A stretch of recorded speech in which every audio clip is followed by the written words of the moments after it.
Russia's foreign minister has said he doesn't believe there's any real support for a U.S. military intervention in crisis-stricken Venezuela.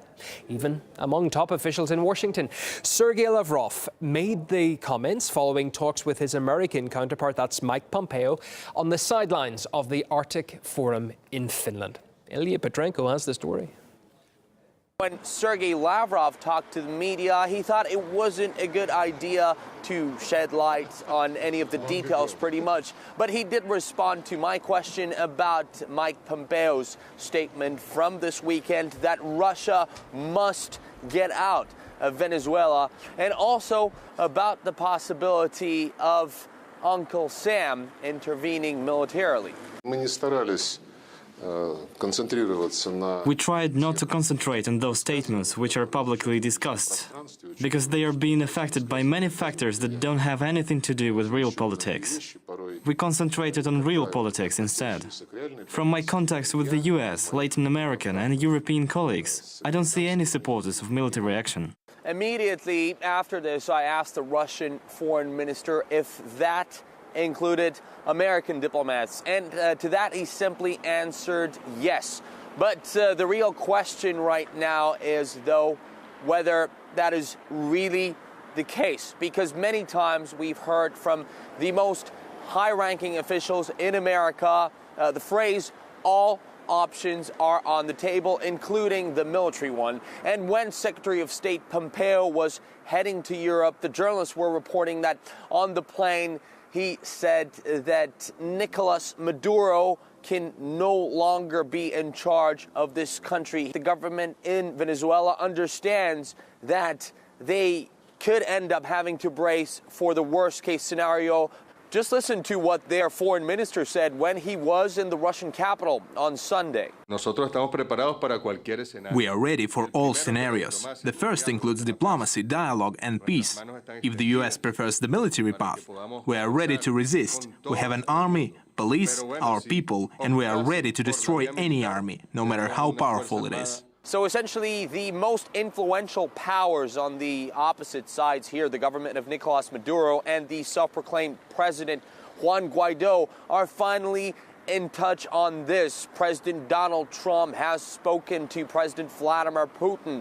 The top diplomats have met, but it is unclear whether that would still lead to a peaceful resolution of this long-standing Venezuelan crisis.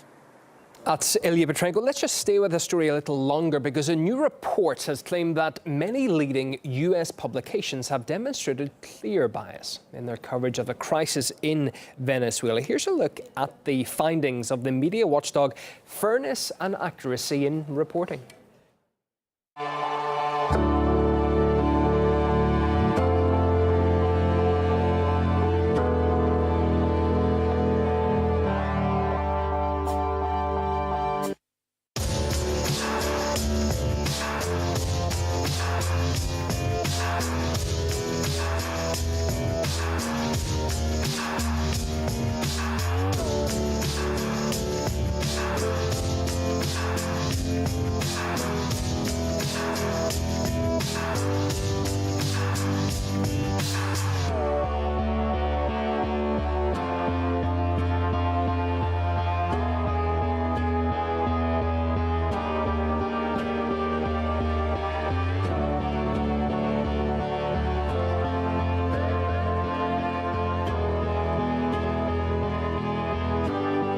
What would make you use the U.S. military in Venezuela? What's the national security Well, I don't want to say interest? that, but certainly it's something that's on the, it's an option. And the National Assembly has determined that the election of President Maduro was illegitimate. There needs to be a new government.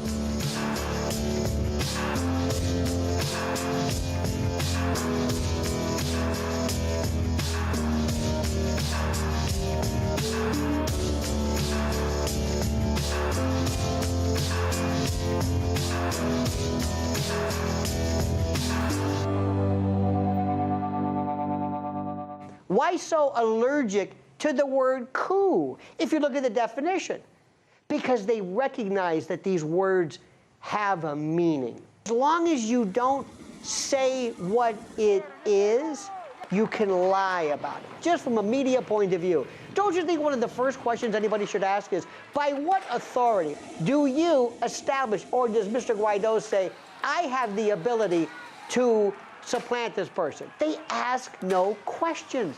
I find it fascinating that the media, not known for being pro-Trump, is so, dare I say, willing to support the position of the Trump administration regarding the Maduro administration being removable. So where is the balance?